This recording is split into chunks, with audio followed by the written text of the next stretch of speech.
An Article 81 guardianship is a guardianship sought typically for an elderly parent or other loved one when this person has lost capacity and is no longer able to make financial decisions for himself or herself.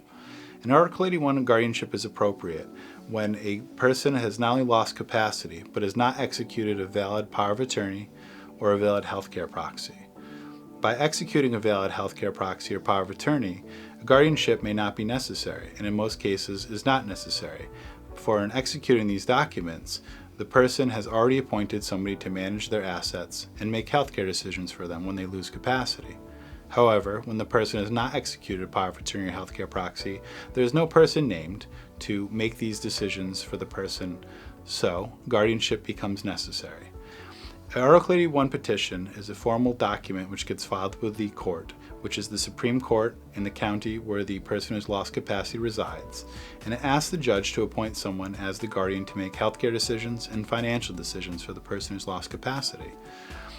Once this petition is filed, the court will typically schedule a hearing within 28 days to determine who is the most appropriate person to serve as the guardian, as well as to determine if the person has in fact lost capacity. The court will also appoint someone known as a court examiner who will go out and meet with the person alleged to have lost capacity to ensure that he or she has in fact lost capacity and can no longer make financial or healthcare decisions for themselves, and will also interview the person who is proposed as guardian, as well as other family members, to either make sure the family is in agreement as to who the guardian should be, or if there's disagreement, to try to determine who has the best interests of the incapacitated person at heart.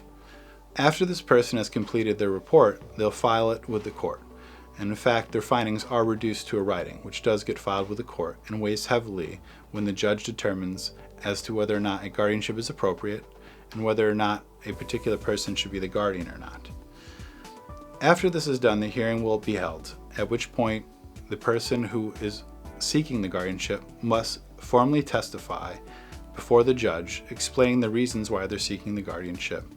In addition to this person testifying, the court examiner will also take the stand and explain to the judge their findings and who they feel is most appropriate to serve as guardian, as well as whether or not they believe the person who is alleged to have lost capacity has in fact lost capacity. Other people may wish to take the stand and state their case as to why they are more appropriate, and the matter can come contested and in fact quite contentious. Courts also like to see submission of documentation and evidence that would prove that the person has lost capacity and can no longer make sound financial decisions or healthcare decisions themselves. An Article 17 guardianship is a guardianship which is sought through the surrogate's court, and this guardianship is sought for somebody who typically inherits money before the age of 18. Under law, anyone under the age of 18 cannot own any property, including money. When someone under 18 is to receive an inheritance because the law prohibits this person from owning money, the court must appoint a guardian to manage this person's finances. This type of guardianship, Article 17 guardianship, is a petition brought in a proceeding before the surrogate's court to determine who is best suited to serve as a minor's guardian, typically when the minor receives an inheritance.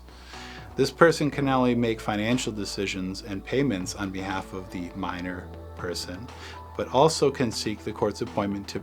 care for the child. The third and final type of guardianship I'd like to discuss today is the Article 17A guardianship. These guardianships are sought to ensure someone who is over the age of 18 has a guardian appointed for them.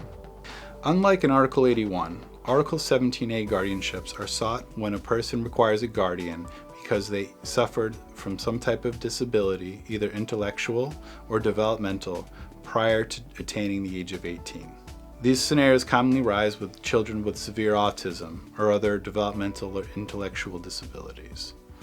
When the child's a minor, the parents make the healthcare decisions and financial decisions, and when seeking these guardianships before the age of 18 and having the parents appointed as the guardians before the age of 18, they automatically become the guardians on the child's 18th birthday and can continue to make these decisions for the developmentally or intellectually disabled child. Once a guardian is appointed in an Article 17A guardianship proceeding,